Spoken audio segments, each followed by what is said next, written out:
And with this, we're going to begin our session. Today's Prevent, Connect, and Resonance Network web conference, We Govern in Practice, Claiming Governance in Our Communities. Thank you for joining us. We have people joining us from throughout the United States, Canada, and I also saw London is here. Thank you all for joining us. I'm really excited to be able to partner with Resonance Network and the important work that they've been doing around WeGovern in other areas. And so it's great to have all of you joining us here today. I do want to highlight that we have done a series of web conferences. I'm joined by Alexis Flanagan, who's the co-director at Resonance Network. And so Alexis, we've had an opportunity of doing a lot of web conferences with Resonance Network, and we have the links for them here. And these have been some real exciting sessions that gave an introduction to Resonance Network or looked at art and storytelling led by Black organizers. That was a really exciting web conference. We also had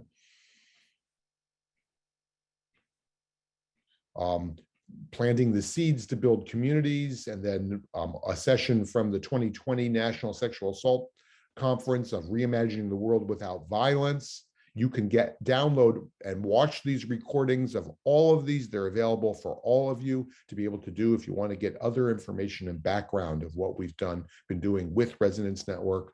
We also had some other sessions.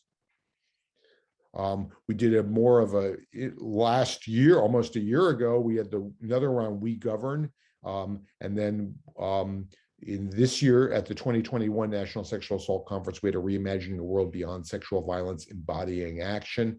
This is another web conference. We'll be having more coming soon as we'll be continuing our work with Resonance Network to be able to share the work and think about how we together can work on embodying the action to be able to reimagine and imagine the world beyond all forms of violence. During today's sessions, our objectives are for participants to be able to describe how a commitment to WeGovern agreements can transform governance and shape a world beyond violence. To be able to identify where you're already in practice with liberatory governance in your own lives, families, and communities, and to discuss opportunities to build a world where all beings can thrive, drawing on inspiration from storytellers and ourselves for reimagining and claiming governance for a world beyond violence. So with that, let's start with a question for the audience. And so what is your vision for a world beyond violence? Go ahead and write down, what do you imagine for a world beyond violence? What's your vision for that world? Alexis, I know we've spent a lot of time in our previous web conferences really thinking about this vision, and it's been just really powerful to see the voices of all of our participants of really thinking about what that vision would be. Thank you, David. Yes. Resonance Network is a network of world builders, and so many of the participants in the Prevent Connect audience have joined with us and said that these principles, these 14 principles that are WeGovern, not only help us to more clearly see the vision of the world that we want to live in, but start to provide pathways for how we move towards that. So I'm so excited to be here today to hear the visions that are coming up in the chat, that people can exist and move through the world without fear of assault and harassment, that a world where people can be safe and can be celebrated and they can celebrate joy, where there's the suicide rate for LGBTQ+ folks is non-existent, where we can live without fear. This is a world that we deserve, a world that we can thrive in.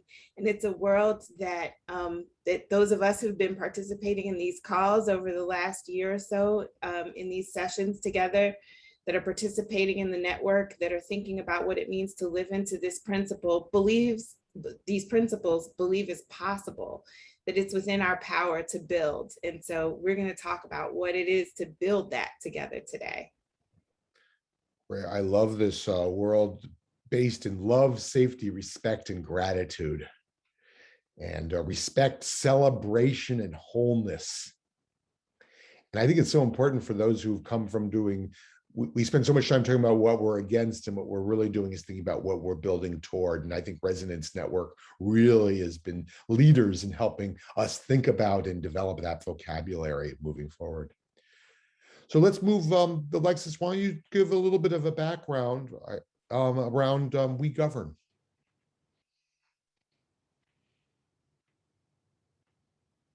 Thanks, David. I'm happy to do that.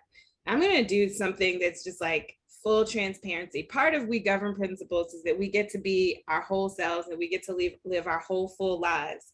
And part of my whole full life is that I've had no working thermostat for a month. And of course, the service provider is scheduled to show up like right now during the middle of this talk. And so I'm going to frame for us, and then I might go off camera to let someone in who's going to do some work in my house. And so there we go, living our full lives.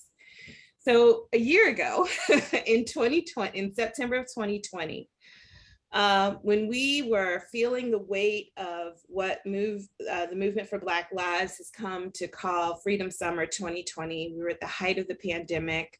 We were feeling everything that being at the height of a pandemic revealed. Resonance Network launched WeGovern. And there were racial reverberations, there was economic impacts happening, climate emergencies, and we were weeks away from arguably the most consequential presidential election of our lifetime. We could feel our systems failing us. They've been failing us, some of us more than others, but we could feel the weight of that. And as much as that was a moment of reckoning, we knew that it also wasn't new. Some of our collective systems have never been meant to serve so many of us, especially Black, Indigenous, queer, trans, immigrant folks, refugees. And those folks are the folks who gave us these principles. It was primarily QT BIPOC folks within Resonance Network who were drawing on ancestral wisdom, their own lived experiences, along with some co-conspirators who wrote the principles of governance that are rooted in mutual care and dignity and collective thriving for all of us. And I pause there a little bit to just think about collective thriving for all of us. That's an audacious goal, to commit to a world where everyone has what they need, our needs are met, we get to thrive at no one else's expense and not at the expense of the earth. So we began to understand that like when we were needing to make our lives in very different ways, that governance at its core is the way that we choose to be together, the choices that we make together.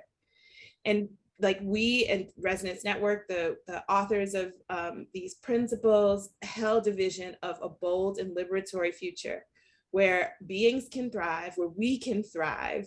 And we know, as I said, that this future is not only possible, but we've got some ideas about how to get there by choosing the ways that we are going to be together, which is what we're referring to when we're talking about governance practice in its broadest sense, choosing the ways that we get to be together in ways that are rooted in mutual care, in beloved community, in dignity of all beings.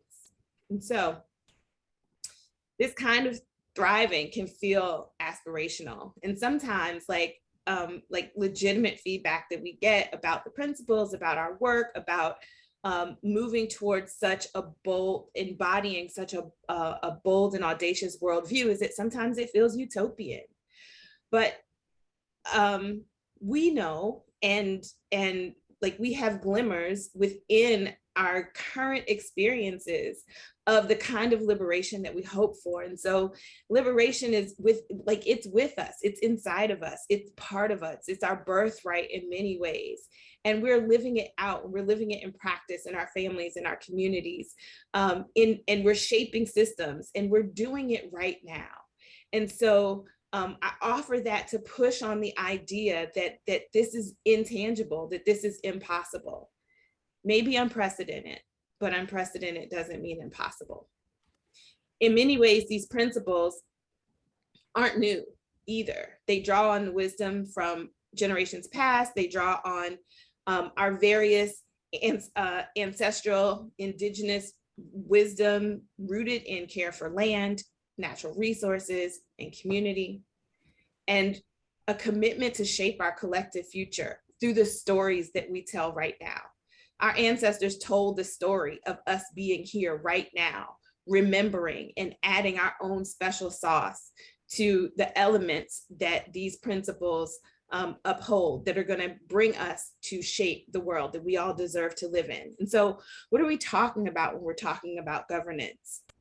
In the context of WeGovern, we are defining governance as the process by which people determine the norms and rules that guide our everyday lives and behavior. Everything, every single thing that we do, whether the toilet paper goes over or under, that's a governance decision, right?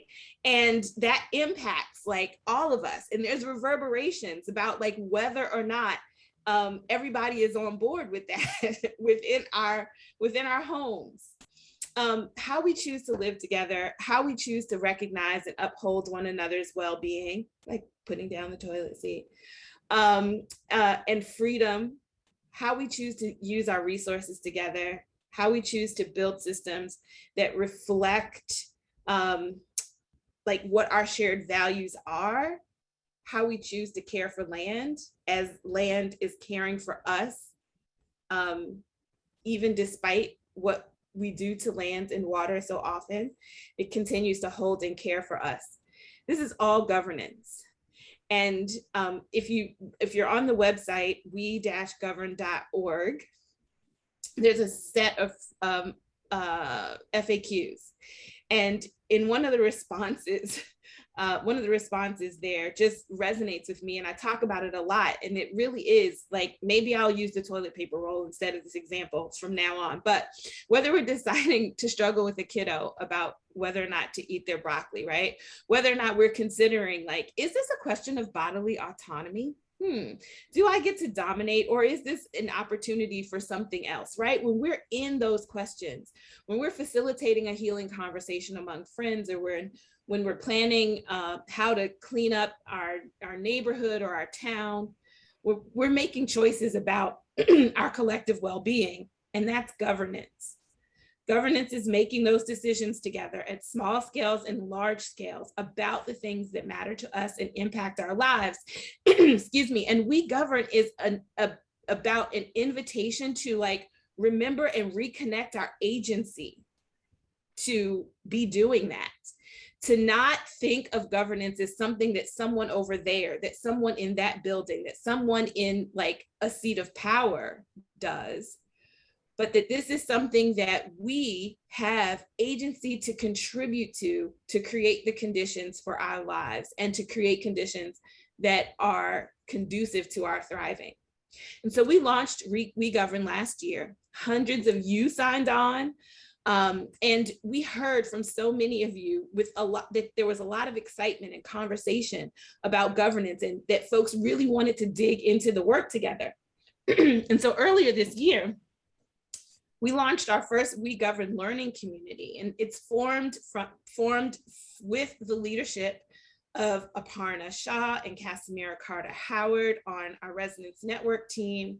This is a community of organizations and its tribes and its teams that come together in different configurations inside and outside of traditional organizations who are practicing liberatory governance in their own work across workers' rights, racial justice, indigenous rights, food rights, anti-violence, and other movements.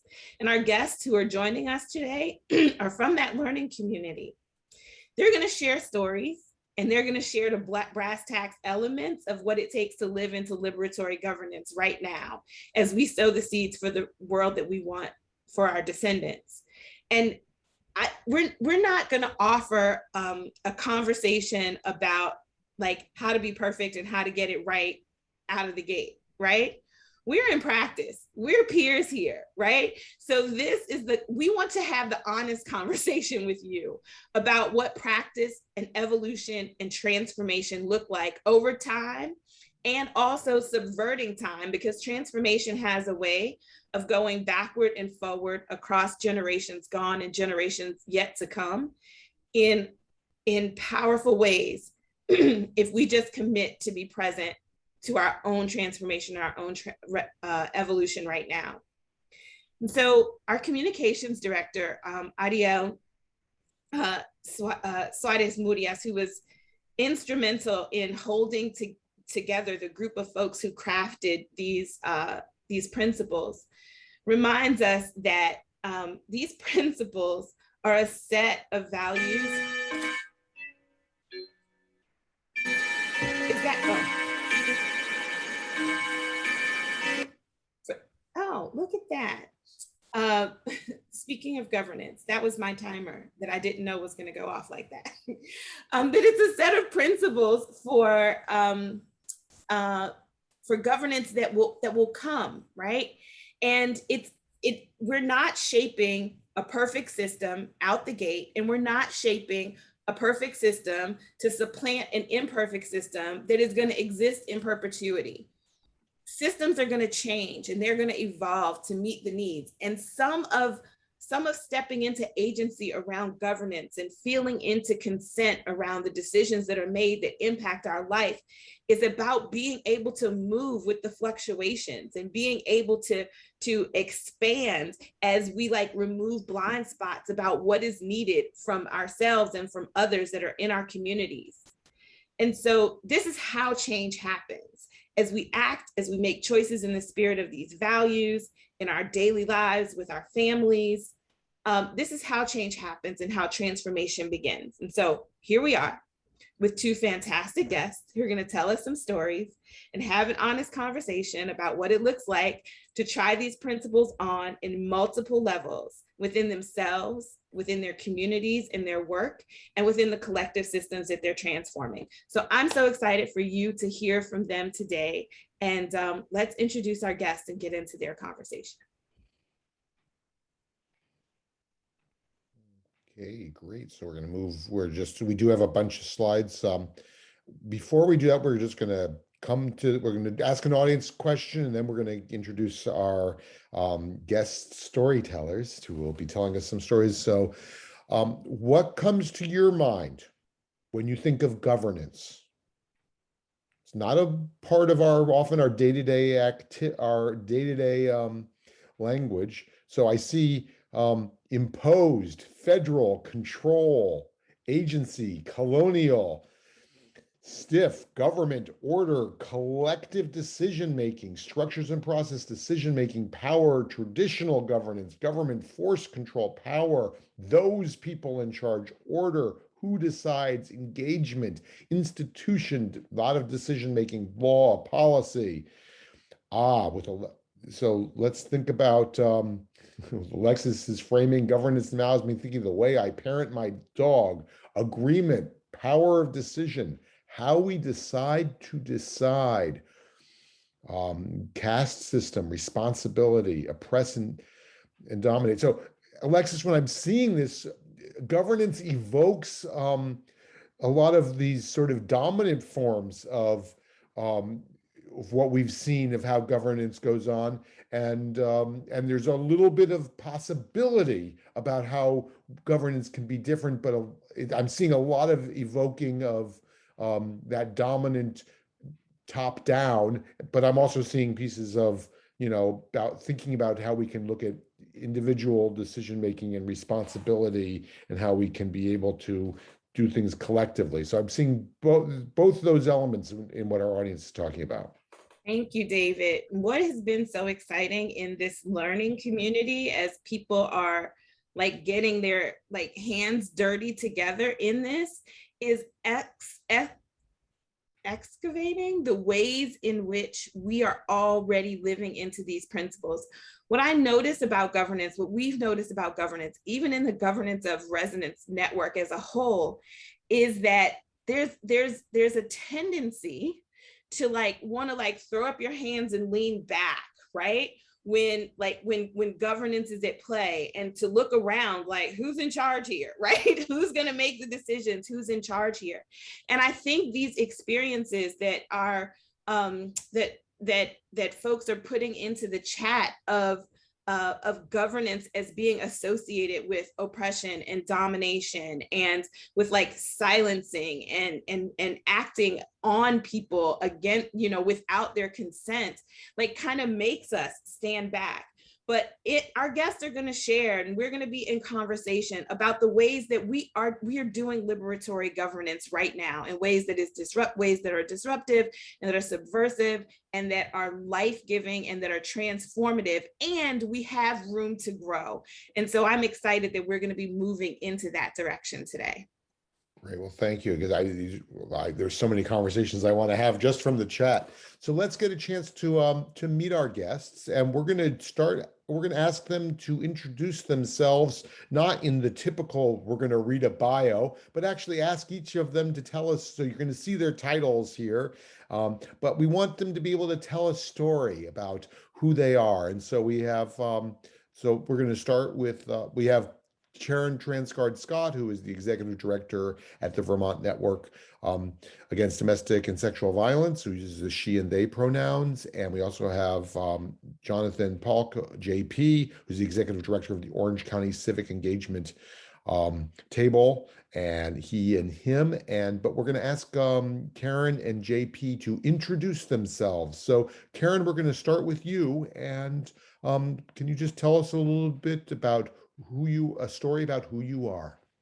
Sure. Thank you so much, David. Thank you, Alexis and Tori. So glad to be here with Jonathan, and can't wait to hear your stories, Jonathan. And hello, everybody. It's so great to see so many of you here who are out there doing such incredible work in your communities. So I'm going to tell a story to introduce myself that really is a beginning. It's not the beginning. The beginning started long, long, long before my consciousness in this life. But this story really is this experience that I'm going to describe was, I'm sure, given to me by my ancestors. So the year is 1986. I know many of you were not born then, but I was, and I was a 26-year-old young woman doing work in Colombo, Sri Lanka. I was working at a school for children who have developmental disabilities. That's how we said it then. And my boss was Delaja Gunawardena. Delaja Gunawardena was iconic, and actually still is iconic, a visionary and one of the most amazing people I've ever known. And one day I was sitting in her office and we were talking, and suddenly the door banged open and in comes one of our students, a 16-year-old boy, and he is on fire. He's so angry and he starts shouting at Delaja. He calls her auntie. Auntie this and auntie that, and he's waving his hands around, and he's got his one hand on his hip and his other hand he's waving around, and he's just so angry about something that happened to him, and I can't even remember what the thing was. But I was sitting there stunned. Delaja listened to him, and he spat it all out, and then he turned on his heel and he walked out the door and slammed it behind him. And I sat there and you know, I'm waiting for the shoe to drop, and Delaja turned to me and she just continued the conversation. Now, I was raised by people who had a strong belief in domination. My parents believed that there were codes of behavior, and if you violated those codes, there would be consequences, and they would be swift, and you would know it. And so what I was waiting for was for that consequence for this student. I was waiting for Delaja to call somebody and say, you know, we've got to have a consequence for this guy. He's just violated a term of our agreement about how we behave with each other. And so finally I interrupted her and I said, Delaja, are you gonna put up with that? Are you gonna stand? I remember saying this, stand for that behavior. And she said, well, you know, he's angry about something. And if you listen to what he's saying, he's got a good point. And from his cultural, you know, background, this is how one expresses emotions, and he's, you know, he has a right to express those emotions. And, you know, we're not going to remove him from our community. He's a member of our community. And so we just need to move forward with all of this. And I'm sure he feels better having gotten that all out. And it was in that moment that I began to understand that community is about love. It's all about love. And that's been a value of mine that has guided me along the way in the 30 years since that moment. And and sometimes not so much, not so much. So, so that's my story, and that's who I am. Thanks. Thank you, Karen, so much. JP, love to hear, introduce yourself, please. Sure. Well, good morning, everyone, or good afternoon for some. My name is JP. I'm a second generation Korean American who grew up, born and raised in Orange County, California. My family had immigrated here back in 1973, actually right after Watergate. My grandfather was first exposed to American life and culture through the military back in the 1960s, where he had first witnessed segregation in Alabama during his training camp, and had really kind of provided a framework of what it would mean to be able to immigrate into the United States in a time where both racial segregation and violence was at an all-time high. My family had ended up in California almost coincidentally. My grandfather, being a military man, had aspired to move to Annapolis in Maryland to be able to move to with a lot of his military buddies. Found Koreatown in Los Angeles and decided to stay. And I think for me, growing up in Orange County, my family had moved here upon my birth, which I think was pretty significant. We're a part of a second generation wave of Korean Americans who had moved to Fullerton, California. And I think my story that I wanted to be able to share was that Orange County, for many folks who may not be familiar in California, has been a long-term conservative stronghold in California, a legacy of white supremacy that is very strongly rooted in California. It is very common for a lot of our city councils to be founded by Klan members back in the early 1900s. It is also a place where, when I was in middle school, the story I would like to share is that in middle school, it was actually very common for me to be able to hear from my teachers that at the age of 12 or 13 years old, right after 9/11, that George W. Bush was considered a candidate of God. That the destiny of what it meant for us to be governed by in a time when the country was reacting to a time of war and violence was divine destiny, was what was taught to me. At the same time, a lot of my white peers would show off marker drawings in the bathroom of swastikas in the bathroom. And so I think for me, just being able to recognize that that in the emergence of all that 10 years later, or actually 20 years later now, that we are in a time and precipice of Orange County, that Orange County is going to transform and change forever.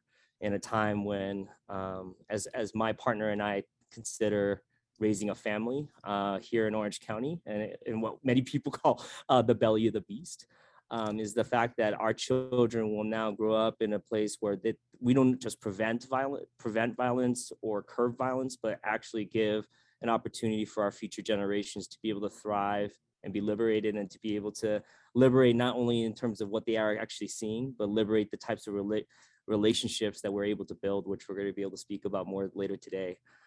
So I think for me, just be able to share that growing up in a place of violence that was proud of violence and hate, but also being able to usher forth and be part of a generation that could bring forth a generation of love and abundance is the story that I hope to capture in Orange County's history, not only as a benchmark, but as a point moving forward, and that this legacy of white supremacy is only a blip in our history. So I'm looking forward to being able to build that with everyone here and learn from everyone's wisdom here. But thank you again for giving me the opportunity to be able to share. Thank you, Jonathan. Thank you, Karen. Welcome. I'm so happy to be building this world with you all. So Karen, there are 14 principles in WeGovern. And all of those principles, you start down the path of talking about how you're living into one of the principles, and soon you're like rubbing elbows with the other principles, right? Like they are interdependent in all of the ways that we are interdependent.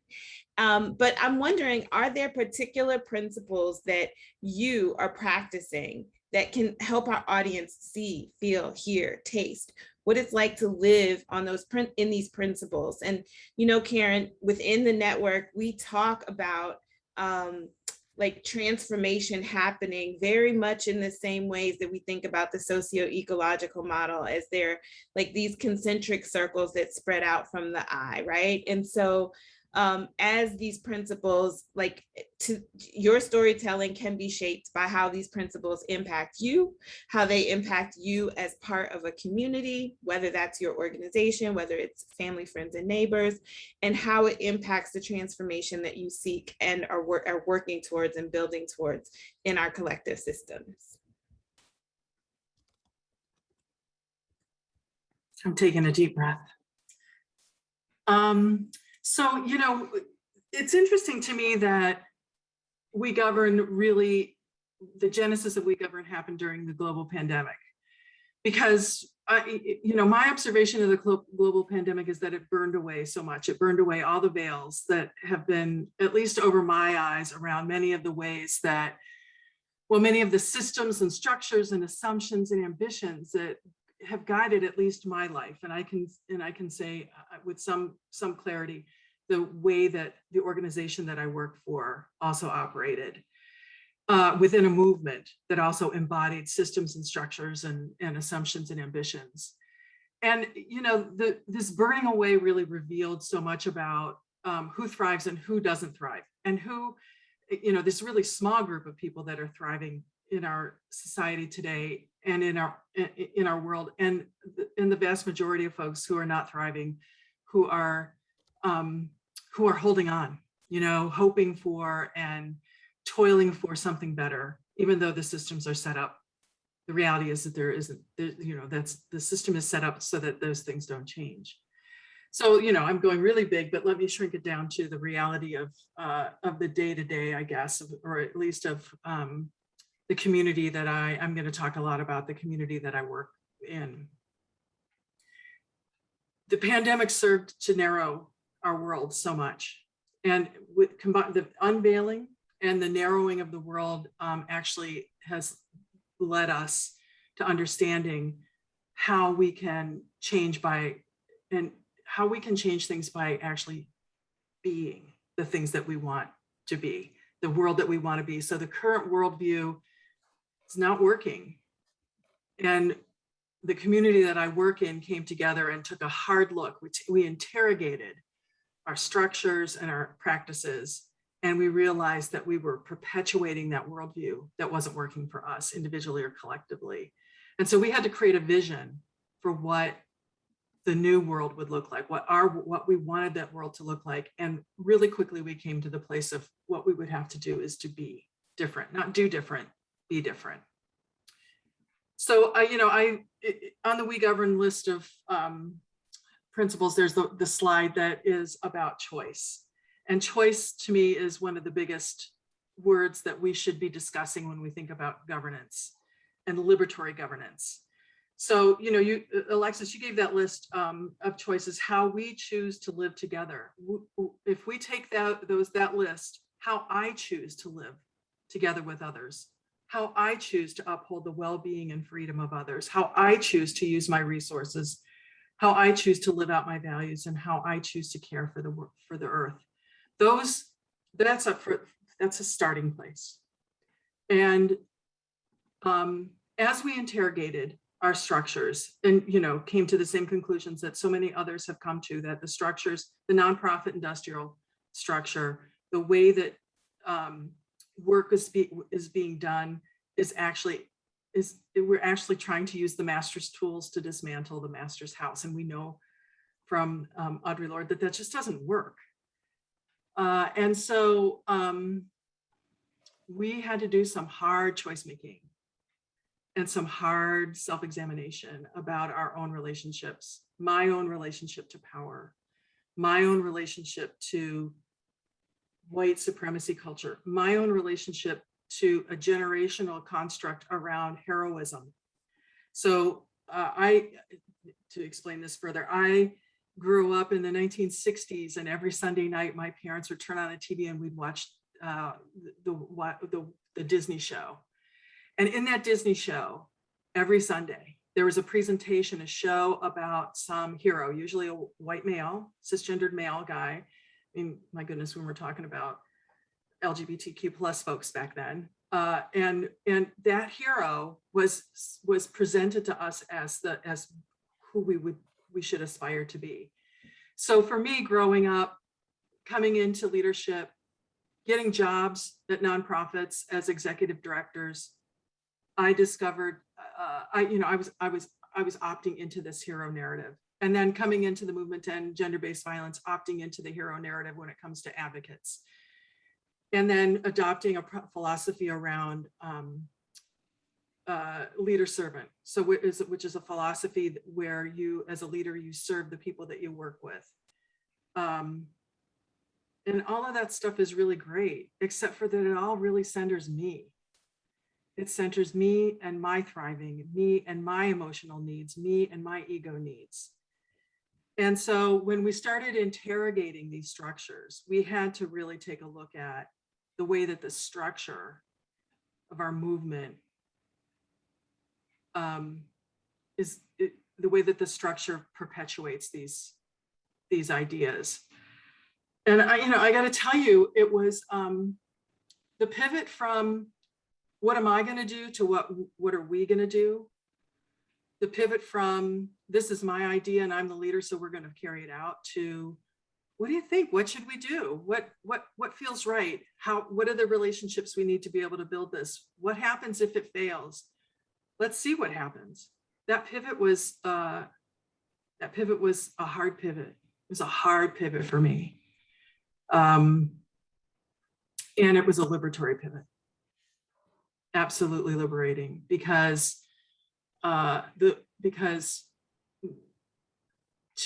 together and in a stance where we're trying to consider what thriving means, the work is better, the work is bigger, our lives are more fully integrated, we allow ourselves to answer the doorbell when it rings in the middle of a national conference. We make mistakes and fail forward, and we engage with each other in this work community. We don't call it a workplace, we call it a work community. Those relationships are deep and built on deep love and acceptance. So choice. When I think about all the principles, but mostly how do we thrive together? Those are choices that we make. And each one of those choices upholds liberation practice.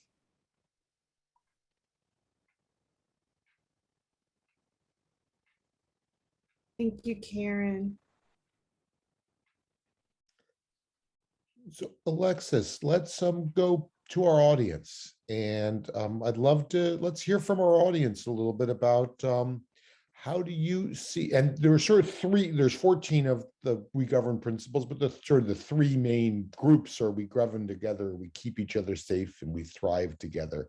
So we just want to think about, how do you see the WeGovern principles come to life in your life?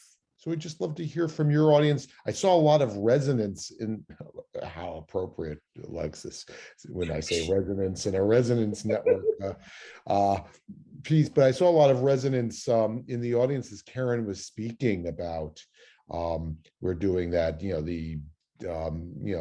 small is good, small is all, and that we can reflect those. And I think there was just a lot of appreciation of what does it make as we take our choices. But we'd love to get a chance for people to think about what of these principles come to life in your life. And Alexis, I think of the challenge you give us to think about our life, not just our this false notion of that our life is our professional life, because our life is our full life.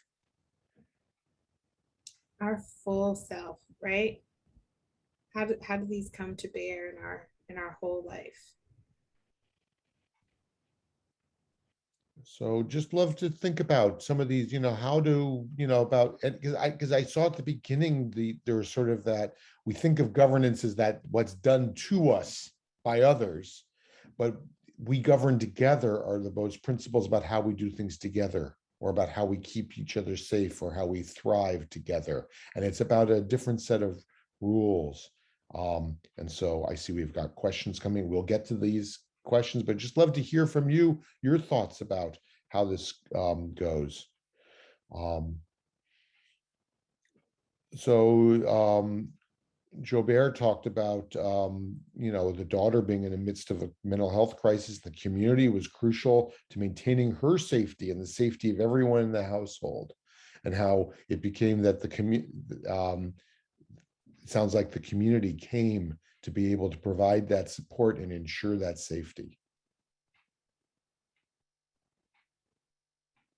Love to hear further experiences, to think about, these principles and how that gets, how does that come to life in your life? And so I know this is I think it's an important question for us to do. And I thank you, Sharon. Thank you, Karen, for sharing. And great. Oh, I got more people coming in here. So mutual aid networks and tenants' rights organizing. Lizzie talks about lots of cultural words that capture some of this, where we thrive together. A world that speaks to me is you, and please pardon my mispronunciation, Ubuntu, where what hurts you hurts me, what helps you helps me. That really means a lot to me. And Lizzie, you got some support there.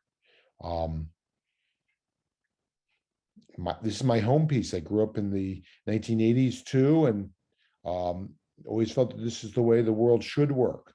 I was outnumbered, misunderstood, and finally think others might understand and share values. And so, Cassandra, I was working with the Mental Health Coalition to finalize and implement a Navajo Nation suicide surveillance policy and procedure, to keep each other safe. And so finding ways to be able to keep there. While culture is very isolating, how do you disrupt that in order to welcome all into being together? It takes a village. We can all work together to each other and support each other. Kyla, I'm part of a group that supports a non-white elected individual. We watch that we live in public meetings and have a text group to encourage, support, and resource her in the movement as she faces resistance and racism around the elected table. We're her supportive shadow. So Alexis, I'm seeing just a lot of really great stories and examples that people are sharing here. Yeah, I'm seeing what we know, David, and that is that we just need to surface the ways that we are practicing into this. We also see your questions, and Karen, a particular question about how your organizational structure changed. And so we'll get to that when we have a little more, when we have a chance to be in conversation, for Jonathan and Karen to be in conversation together. And now let's welcome Jonathan. And so, Jonathan, so the same questions are there particular principles that you're practicing in Orange County, or, in your individual life, or in the other collective systems that you are impacting, that can help our audience see, feel, taste, what is it like to live into these principles, the good, the bad, and the ugly? Sure. Well, I appreciate the question, and Karen, I just very much deeply appreciate your response. I think my answer that has been, or the principle that's been really alive for me now, has been abundance, and that's been being able to come into a mentality of restoration, a mentality of personal transformation and collective transformation from a place of abundance. Oftentimes, when we think about governance, especially in governance in Orange County, there has, for a lot of organizing for the recent decades, we've been operating from a place of scarcity. What does it mean for us as a state, or as city councils or school boards, to be able to operate from protecting what is the status quo versus what should transform and change to be able to serve our communities. What does it mean for us to be able to have the abundance and knowledge within ourselves? We often look at the state and government agencies as a place of abundance, but in reality, it's actually the community that really has the source of abundance, both in creativity and being able to restore, being able to reimagine relationships. And I think for me, that's been something that's been a recent lesson that really, I would say, I don't know if it started here, but, shout out to Aparna Shah, who's here on the call, that has really, that I always share with her, that when she shared her Until We Are All Free framework with MIV, that really kind of opened doors for me, just in terms of my mentality of what was possible. And with ongoing coaching and support from folks like Liz Sonu, who's on the call, and Mario Riono, they have been fundamental change makers in my life, and being able to change the paradigm shifts of how we anticipate the relationships that we have with each other. I often used to think, as a traditional executive director of nonprofit organizations who are trying to be able to climb ladders within our institutions, that was good, what was possible within our nonprofit containers. And as a recent lesson in the last 3 years, I've really recognized that our containers cannot contain the abundance of our knowledge, wisdom, and generations of work across our communities. And that for me, that I, as a cis straight Korean male, second generation Korean male, that I have to understand that I've learned the scarcity mentality of what is possible for my family, my chosen family, my biological family, my friends, to be able to undo and unlearn a lot of these harmful practices, as well as be able to recreate and reimagine the relationships that I hold, and being able to understand that my relationships do not exist as long as my professional relationships are there. My goal for how I reimagine relationships are about what I want to be, what my highest and most sacred purpose is, and how do I feel that. So for me, that can only be possible from a place of abundance. I cannot think about this with a finite number alone.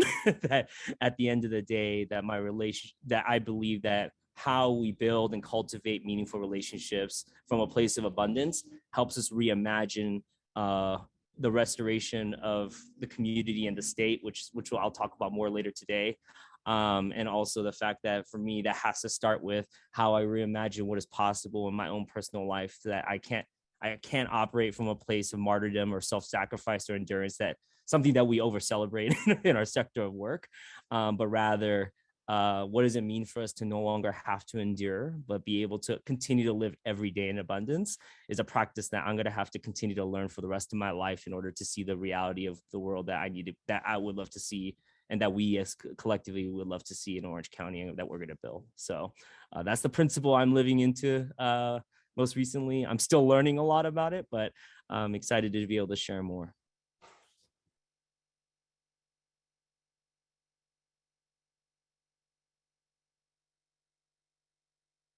Thank you, Jonathan and JP, for sharing and giving a sense of, and I loved, and the comments keep on coming in, and this is really great as we think about this. So it's a chance to reflect. So we're going to go back to the audit, to you all, and we're going to just keep on thinking about, because we want to hear the stories from each of you. And I see stories from from the Navajo Nation to working with the Jewish community that are going on in the chat, that we have here. But I want to think about the process of growing into them, and how can you grow into the WeGovern principles in your life outside of your formal employment work within the movement. So I think it's important, and this is something that Alexis has really, I think, done a great job in talking about, is how we want to be able to think about, this is not just our, that we have to look at our whole selves and how we live our lives. And if we don't embody this in our lives, we're not going to embody this in that formal employment piece. So I want to think about that process for you, and how can you grow into that? So I just want to get your reflections on what you're doing to be able to grow into the WeGovern principles in your life.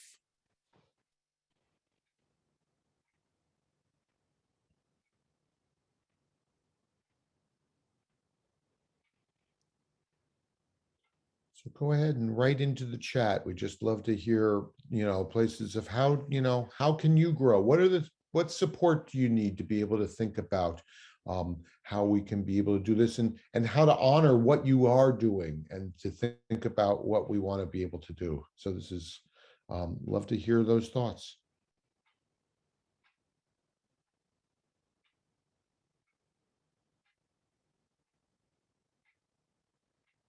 David, I started to text what my example, my answer to that question in the chat, but I'll just come off mic to say it. Like, one of the things that I've learned about living into these principles is to notice, I've become much better at noticing the discomfort in my body. Like, having made the commitment to these principles, when I'm not in alignment with these principles, my body tells me, right? And so being able to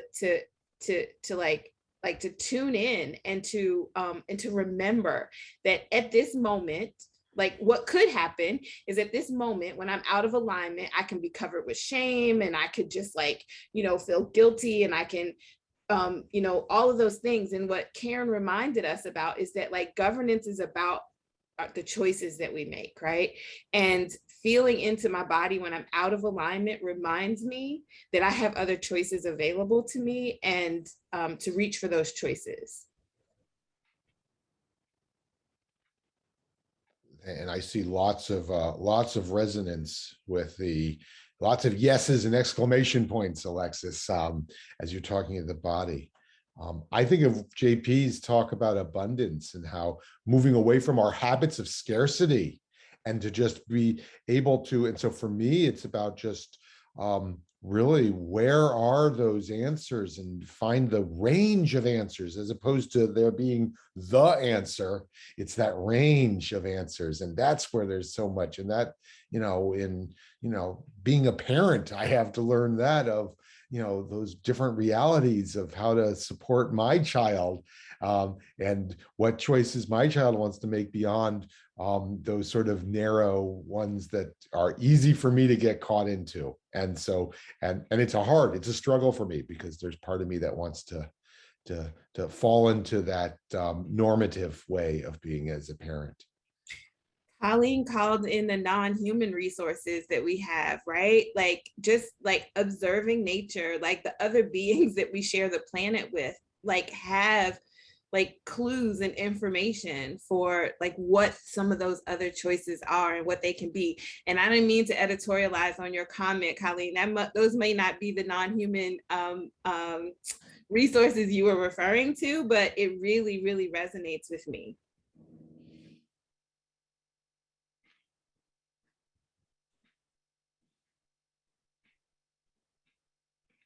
I think we're all a wealth of brilliance and practice in this audience. And so thank you for sharing that. And please continue to share as our guests continue to talk with each other. So I think our next part is, we actually want to start to sort of have a conversation with JP and Karen together.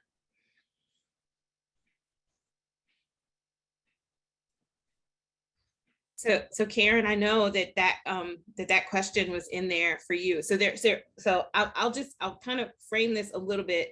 I'm gonna just throw a bunch of spaghetti at the wall, and you all can just take whatever interests you. But there is that question, right? Michelle's question about what do the structural changes look like, right? So there's the nitty gritty conversation that I would invite you all into that. What does your structure look like, right? How many people are you? How are you organized? That kind of thing. And then there's also, Karen, there were two things that, I was gonna lift up JP, your comments about abundance, and where we look for abundance, and that community is who has it, community who has abundance. And I would also to reach for Karen, in your story, when you talked about the Disney show, it made me think about how culture shapes this. Culture shapes our ideas about what is possible. And so so I just want to invite that, how does culture inform how you live into these principles? Very brass tacks. What does your structure look like? What are your agreements in your workplaces look like? And what's some evidence of that community abundance? Take whatever you like. Jonathan, you should go. I'm really interested to hear what you're going to say. I was just about to unmute to say the same, but yeah, I could take a first stab. So I think for me, in regards to abundance, frankly and transparently speaking, I think I'm still learning about how much the world has to offer in terms of its wisdom and understanding. But all to say, I think, my background coming from community organizing and civic engagement and electoral organizing work, we are often taught that the solutions that are ahead of us in terms of being able to change our world and change our community is limited to the heroes that we elect, to the people that we try to be able to train and organize. And the reality is the fact that there's a lot more wisdom, pathways to liberation than what is offered in what we see in traditional community organizing and electoral politics. And in Orange County, there's been a community obsession, and over the course of the last 30 years, to be able to fight for representation, which was really a stepping stone for that kind of transformation in Orange County. We've seen Orange County. Sorry for the noise. There's a plane going ahead. But the reality for us is that we had to recognize that, and what we saw was that even though that people from our neighborhoods were starting to get elected, even though that there was representation, that there was a legacy within our city and local governments that we had to transform, that was bigger and more so than being able to elect community leaders into positions of power that were meeting with our community once a week. We understood that to the power of culture, to the power of what it means for our state and local agencies to be able to exercise the types of changes we wanted to see, that it would take more than what we were seeing in terms of our electoral power building, that we would need to see the transformation across our communities. So for us in Orange, as a place of abundance, it meant that even though that we had so many people coming through our doors, whether it's our organizations, we're a partner and alliance of community-based organizations across our county, that it wasn't just enough that we were training community-based organizers to go out to the field and talk to people, that it really had to be able to center the different types of strengths that were coming through our doors and to be able to transform the types of relationships that we would have with the state. What does that mean for us in practice? It means that we're not electing individual people, we're electing teams of people. It means that we're actually being able to transform what it means not only for us to be able to train folks how to run for office, but also means how to govern and how to build relationships with community, how to be able to actually center experiences of communities that are most impacted, and to understand in a place not only within the term of their limits of their reelection, but to be able to transform the journey of their lifetime. What does it mean for us to be able to surround individual leaders that doesn't center ego anymore, but and the charisma that we often always center as a part of transformation, but rather actually transform it in a way where we can actually think about what are the clear stepping stones and strategies that we need to employ now for the changes that we need for the liberatory practice to be able to ensure that the state is only an extension of community power, not a power that not a behemoth of power that we need to sway through a power of forward-facing attacks. And for me, that's the transformation of cultural power, of what we actually create expectations for. We growing up around narratives of hero narratives of what it meant for us to be able to fight for generations and legacies, to be able to see that. And that's where the celebration of endurance and martyrdom has really kind of come from. And the reality is for us to be able to see, is this a pivot point right now where we reimagine a 30-year strategy for us to be able to understand what we want to be able to see now, not necessarily about the specific strategies in 3 to 5 years, but how we want us to feel as a community, how we imagine ourselves living our lives in 30 years from now, so that we can build towards that vision, to what was mentioned before. So for me, in terms of abundance, that has less to do now about how much resources I can secure for a specific campaign, or what does it mean for me to be able to be responsible for raising resources for that. But in reality, for me, it's about all the other resources that we often erase or are taught to erase when we join the sector of work, the quality of relationships. And for me, I will say that the relationships that I built 12 years ago as an intern is just as valuable to, if not more valuable to the intergenerational struggle and fights that we build now. Our titles do not define the quality of our relationships. It is the reality is that our community and nor did this sector actually teach us how to build them. So I think for me is the fact that we have to reimagine what it means for us to be able to practice loving relationships in a sector that has been taught to be able to exercise power to protect what's ours. And I think for us, like that level of scarcity can no longer be the place that we operate from. We cannot just solely look at in response to protect. And to be able to adopt practices of how to protect from a place of violence. What does it mean for us to be able to expand, grow, and reimagine from a place of love? And to me, like that's the thing that I'm hoping to be able to that I struggle to practice with it myself every day. And I'm hoping to be able to build and learn alongside so many of my colleagues, peers, and friends and family as we kind of move forward and build this new generation. So I'll pause there and check. I'm so excited to hear from Karen as well. So. Thank you again for allowing me to share. Wow, Jonathan, thank you so much. I feel, you saw me waving my hands around. I'm struggling to stay in my seat. Kind of everything you said could be applicable to the nonprofit sector that I work in, which is, is a traditional nonprofit. I mean, I think it's no surprise to hear that the container that I work in was built on a model that is very traditional, and I want to address this notion of white supremacy. It's very white supremacist in its very nature, in its bones. It is a structure that manifests white supremacy culture almost at every turn, and so we've got to recognize. I've often said I'm the executive director of a state coalition in the movement to end gender-based violence. And I hold a job that is so uniquely perfect for my identity. The job of the executive director of a coalition is absolutely built for a white, in my case, I identify as queer, but a white, master's educated woman, female identified person. And anybody who's doing this job that doesn't fall into that identity is working 3 to 4 to 5 times harder than I am. So we have to understand, I think I had to understand the relationship to the structure of the container that I work in to the greater white supremacy culture that exists in our country.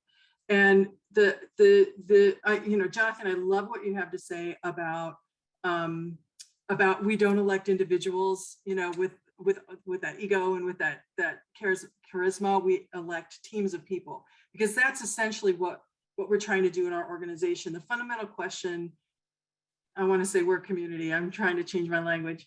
In our work community, the fundamental question we started asking ourselves was, if it's not this structure, what is it? Like, what's the structure that's going to support thriving? What's the structure that's going to mean that we're transforming how this group works together?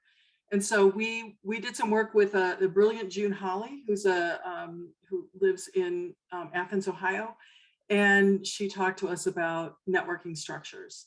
So somebody asked about our organizational structure. So a networking structure like the Resonance Network is groups of people that come together, and it's, if you visualize it, it's more like a galaxy of people than a pyramid of people. And so for us to get to the galaxy model, where we were actually living into this idea that we were going to govern together, which meant that we were all held as equals, and we were all held in equal value. The things that we had to do some practical things, like we had to stop calling each other job titles that created a hierarchy. So everybody's a director. We decoupled those job titles from money. And one of the areas that we're working on is our salary system. We need to revamp that, but we did already take some steps to infuse it with some practices around equity. And then we really took a look at what our roles were. And Jonathan, what you were talking about in terms of community organizing. Like, this is a community organizing model, and I'm no expert at community organizing. But what I understand is that, you know, if like, strategically, what are the roles we need, and what are the roles we have, and how do we bring in the roles that we need, and then how do we move like a well-oiled machine around these roles. And so when we decouple like power and value from roles inside this work community, then that served to flatten the organization in ways that are different than we have a flat organization, right? So we don't have a flat organization. We have it's a multi-dimensional organization, and I have a role of executive director, and other people have roles. They're all directors, but the other people have roles based on the strategy that we developed to achieve our purpose. So my role as executive director is I'm a senior advisor. You know, I'm a senior advisor.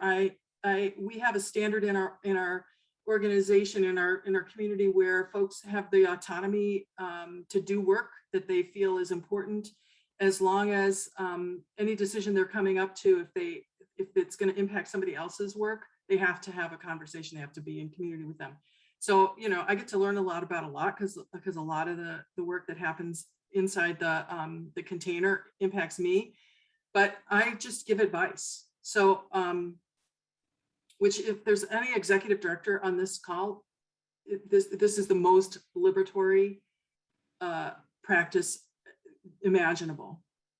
This idea of playing the role of an advisor rather than a boss. And so this is what our organization looks like. We emphasize relationships rather than power lines. So we have, you know, we got rid of our leadership team, and our staff, you know, people that we work with, there, you know, we just looked around at each other and we're like, what? This leadership team is undermining our relationship to our core values. And so we got rid of our leadership team, but we replaced it with some kind of really practical practices that help us keep track of each other and know what the work is, and care for each other, and to know what's happening with each other in our lives. So like every Tuesday we gather and we do just practice work. We might meditate, we might do some art, we might just talk, we might talk about, you know, last night's episode of Ted Lasso. We're just, you know, we just are with each other. And it's the most important hour of the week, by far the most important hour of the week. So if you're a funder that we hope to get money from, and you ask to see our organizational chart, you may get a traditional org chart from us that we have a board of directors and executive director, and you know, you may get that from us. We have a piece of paper that outlines that, but that's not how we function. We have a functional org chart that looks like, if I had balls of styrofoam that I could put together, you know, with pipe cleaners, I could make it multidimensional.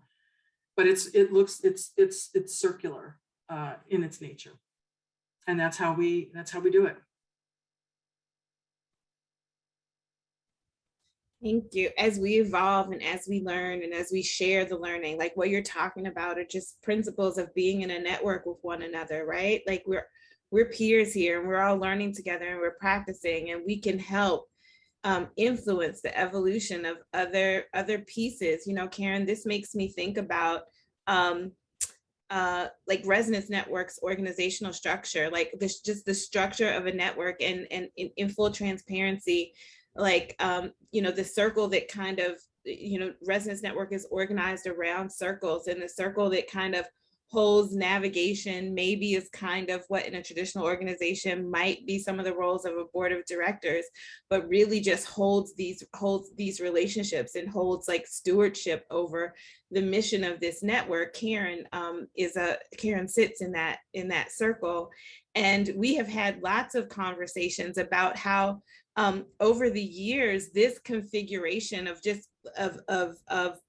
like mapping our relationships, the relationships that are necessary to achieve a purpose together, right? Which is what like network structure is all about, was illegible to like funders at some point in time.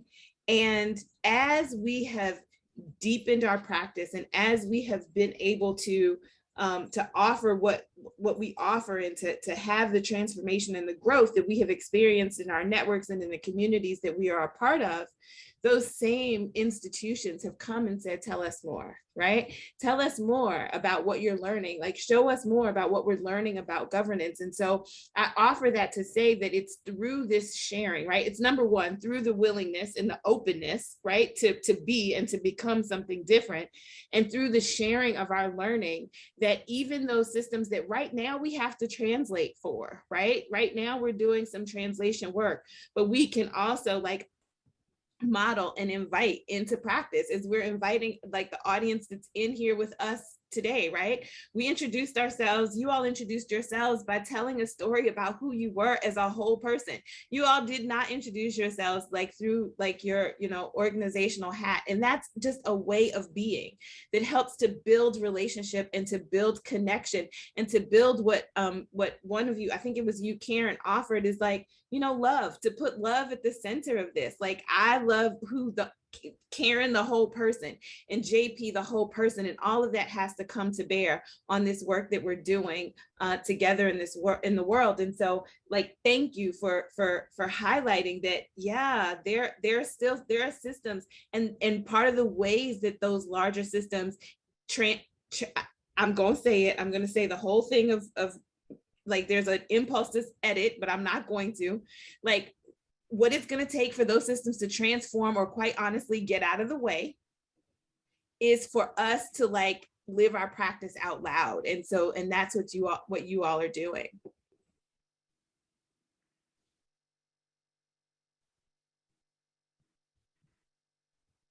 JP, I have a question for you if I can. Sure, I would love to. I have a question for you too. So, so you know, executive director to executive director, I love what you have to say about you know, about the idea of abundance. And I'm curious about your own practices around this as in your role. You know, what are you doing to, because the pressures are high, you know, to not be abundant, to be subsumed by this job. So what are your practices around this idea of abundance in your job? you know, I think the primary, you know, it's actually a lot of what you had lifted in terms of practices and lessons. It's, you know, our nonprofit structures only allow so much for us to be able to formalize a lot of decisions and choices that we make in terms of making abundance. But I think it's really the choices that I've decided to prioritize in terms of like what a traditional nonprofit structure would define as success versus what I, you know, how I decide to be able to choose what the strength of our alliance and our relationship is. You know, we're an alliance of 8 community-based organizations that roughly share the same values and principles, but, you know, I would argue that would have a varying level of scale and scope of and variety of different strategies that folks would employ that make it difficult sometimes for us to hold the whole in our relationship as an alliance. And so, you know, oftentimes, you know, our work often celebrates growth, like budgetary growth or scale, or the number of quote unquote wins that we're able to accomplish. But in the reality, what has stayed as a true through line is that where I prioritize the most amount of my time when I started taking this paradigm shift was the relationships across our alliance with other executive directors to understand the challenges that they're going through on the ground, not to be able to measure our alliance by the outcomes that they're able to perform 3 times a year on a joint campaign, but rather the relationships and the development of not only the leadership of the executive director, but the leadership of their team as well. And so for me, that's really kind of been the practice that I've been really kind of investing in, is that, we often look at structures and and a framework of equality rather than equity, and being able to provide the same services. We're a capacity building organization. So oftentimes we're centered as like, okay, how much capacity can I share and build to a funder? And that's really kind of been the tradition of networks and alliances like ours to define success.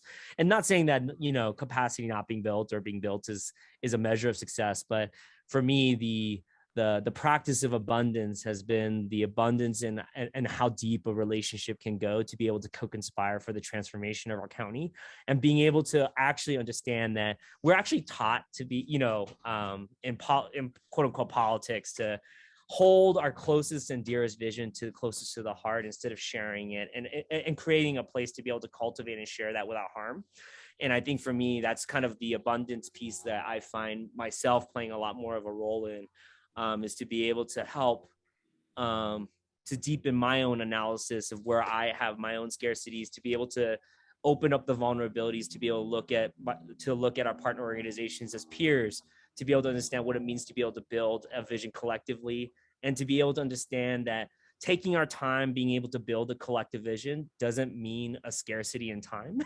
Oftentimes we could provide these constraints in I need a vision in 3 months for the next 30 years, which is kind of like an unreal task.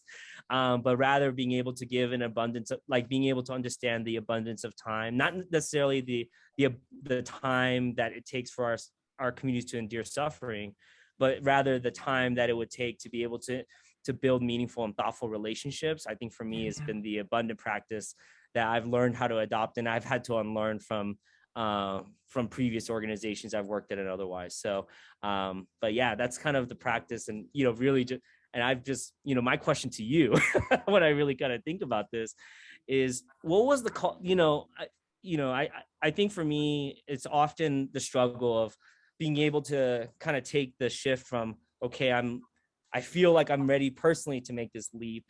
I have a team that I want to make this leap with, and I need to prioritize those relationships. Like, what were the conditions that allowed for that jump or leap of faith for you to be able to transform that work culture there? And as an organization that is about to incorporate, that's like navigating a ton of contradictions of our work culture versus what is IRS compliant, I guess my question to you is just like, how like, what were the conditions that you needed to build in order to be able to take that leap for transformation of work culture for your organization? Well, thank you so much for answering my question. I'm learning a lot. I'm learning a lot from you. It wasn't working is essentially the answer to your question. It was not working. And I experienced this personally. David and Alexis and I were all part of a little leadership group. And the first time we gathered for the first week of learning with this leadership group, and in that week, we started on Sunday evening, and on Wednesday, I went to my roommate and I said, can we please talk about work? Because I am disassociating, because all they keep making us talk about is personal stuff. And I don't have anything to offer here. I don't know. As it turns out, I learned that week that I didn't know the first thing about myself. I was completely lost. I didn't know who I was anymore. All I knew was who I was in my job. And so I came back from that first week and I was telling the people that I work with about this, and they're like, yeah, right. No kidding. No kidding. We are all in the same place. It's not working. So we just started talking to folks, and we started observing and started really looking to others for guidance. And we're fortunate to have a board of directors that uses a governance process that is very hands-off. So we have a lot of autonomy to make decisions. I just note that, and they trust us. So that's a good thing. But we did a lot of work. Somebody was talking about, Lizzie Lyons from Vermont was talking about Ubuntu. We spent like months discussing Ubuntu. What would it mean if we entered into authentic relationships with each other and really understood in ourselves that we're connected, and that our ability to thrive is connected to not only those of us working in this container, but our communities, our families, the earth. And so how do we bring all that knowledge into an organization this container, very traditional container, and operationalize it. Like, we got really clear about what our values. And I would tell you that when we adopted the value of love, that's one of our organizational core values. And we adopted that value, everything had to change. Because if we were going to actually live into love, then everything, all of our assumptions, our ideologies, our ambitions, it all had to change. A big game changer, including our relationship to what happens when people cause harm. So the other hard look is what happens when we cause harm. And you mentioned this, Jonathan, is the last thing I'll say is about the transactional relationship, the transactional nature of relationships. Which is just exactly what white supremacy wants of us, is to have these really transactional relationships which have almost no meaning and really emphasize difference, emphasize territory, emphasize resource hoarding, power hoarding, knowledge hoarding, all those things. And when we gave ourselves the space and the abundance and the belief and the trust to enter into authentic relationships, stuff just started shedding off. And as the executive director, every single time I bring my whole self, and I would say this for anybody that I work with, every time we bring our whole selves into our community grows and thrives.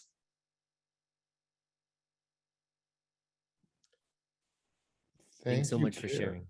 Great. Thank you, Karen, and thank you, JP. Let's go. We've got a few minutes left. I want to just go back to our audience where I'm learning so much from also. And I just want to think about, based on today's conversation, what's one action that you're thinking about to reimagine, to claim or embody in governance, and sort of that we've gotten, JP and Karen gave some examples, and I've seen lots of other examples. I'd love to just hear about what action you're thinking about taking as an audience. And so I think there's just so much places that are going over. And thank you, Karen, for answering the question that was out there. So we're going over, and I'd love to see piece. So rethink current conflict at work, particularly around resources, mutual aid, promising and taking part in resource sharing, how to make there be less fear in leadership. That's a whole other conversation that we could probably spend a whole other hour. What are some of the actions that you're thinking about taking there, you're inspired, or the questions that you're posing to yourselves now of what you want to be able to do with this as we move forward? Love to hear from each of you as you're doing it. I'm thinking about how I can restory my story towards abundance. Intentionally centering love at the center of my advocacy for anti-racist city housing policies. Oh, I see Jonathan doing robust head nodding there. Utilize resources shared today as part of my master's work in reimagining nonprofit governance, with the proper credit, of course. Thanks to all who spoke and organized. So thank you. Great. We look forward to seeing, Kyla, what product you come up. Transform classroom curriculum to be more democratic. Trust young people to govern themselves. Yes, indeed. Great. Well, it's wonderful seeing this. We are coming to our last moments. And so I want to just go ahead and encourage you all to go to the WeGovern website. We'll put that link back in the chat right now, that we will be having more web conferences coming in the next several months, where we're going to continue the exploration of these conversations and to be able to do this. Any last words, Alexis? No, I think our next time we will be here to talk it will be sometime in December, and we will be inviting guests and inviting our audience to think about what it means to get local, get personal, get down and specific, right in the particular place that you hold as a place that holds you and cares about you, and that you feel agency for the governance of. So we'll continue with our storytelling and getting just more and more examples of folks sharing what it looks like to move these principles from ideas to action. Great, and thank you. And I want to especially thank JP and Karen. I want to thank Alexis and the whole team at Resonance Network and the team at Prevent Connect. And most of all, I want to thank everyone in the audience for sharing your insights and your wisdom. And that, because we all learn together and we all learn in community, and that this is the process that we're doing. And I believe Ahihi, did I get it right, Cassandra? So thank you. Thanks to all of you and for joining us. We look forward. We'll keep the chat open for just another moment. And so thank you so much for today's conversation. And we look forward to having you join us at our next Prevent Connect Resonance Network web conference.